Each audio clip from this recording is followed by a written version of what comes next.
Desert in South America is one of the greatest archaeological wonders of the world. Etched in the surface of the pampas are hundreds of straight lines, geometric shapes, and the images of animals and birds. These are the Nazca lines, built by the Nazca people, but why they were created has defied explanation.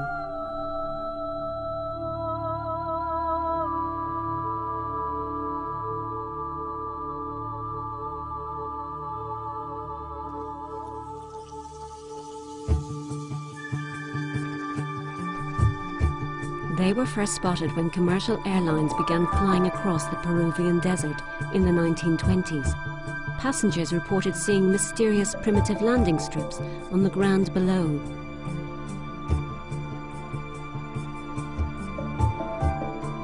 There are more than 800 uncannily straight lines, some running for many kilometers.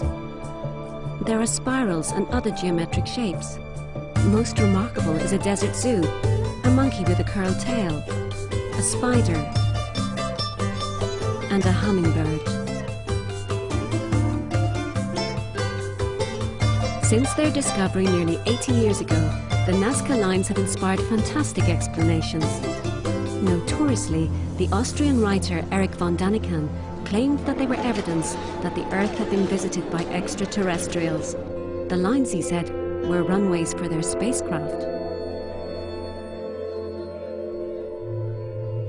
And there was more what seemed to be otherworldly evidence. More than 90% of the skulls found here have been artificially distorted. The Nazca wrapped the heads of their newborn with bands made of leather or wood.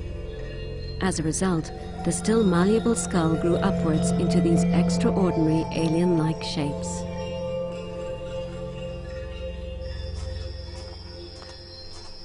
Scientific study began in the 1940s with the arrival of a German mathematician and astronomer, Maria Reicher.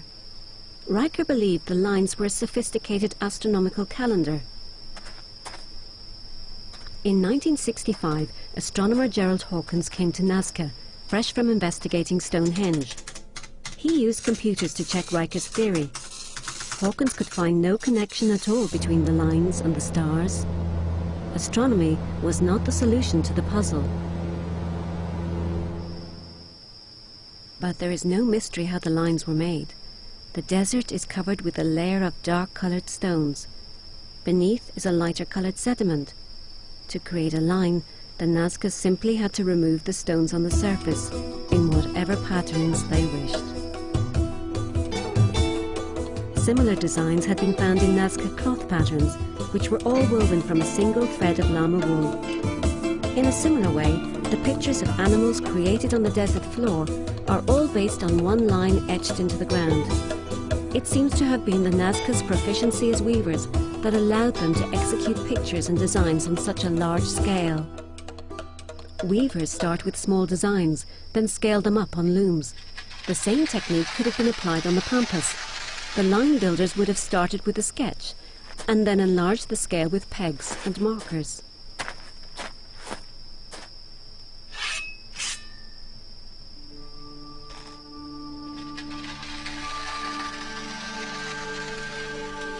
The result, after just a few hours' work by the researchers, is a perfect Nazca spiral. But what were the Nazca lines for? Recent investigation has linked them directly with water. Although the animal images are the best-known designs, perhaps it is the many mysteriously straight lines that hold part of the answer.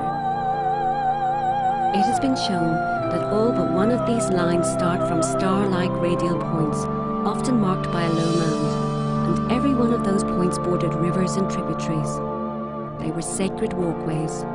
So perhaps ritual and survival did indeed come together between the lines.